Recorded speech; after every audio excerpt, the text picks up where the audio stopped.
This is a voice note on Apple Watch, in one tap. I raise my wrist, tap once, and say it. To do, buy batteries for the smoke alarm. Done.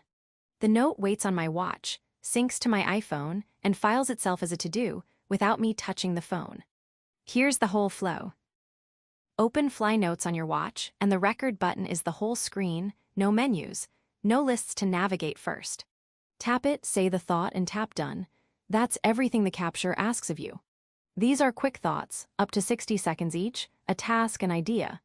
Something to remember, set in the time it takes to raise your wrist. The point is speed.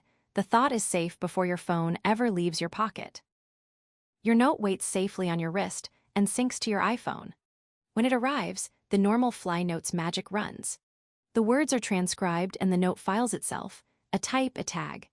A date if you said one.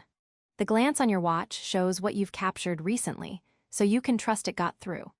Nothing to check, nothing to re-enter. The wrist capture and the phone capture end up in exactly the same place. Anything you'd say to the phone works from the wrist. Remind me to call the pharmacy at 4 p.m., and once it syncs, that's a real reminder with a real time. Ideas, a photo wall for the hallway, filed under Ideas. To do, and it's checkable. The same plain words carry the same structure, so capturing from your watch never means cleaning up later. That's voice notes on Apple Watch. One tap, say it, and it's filed on your iPhone before you've looked at a screen. Perfect for the thoughts that show up on walks, in queues, mid-workout. The full Fly Notes tutorial is linked right here. Thanks for watching.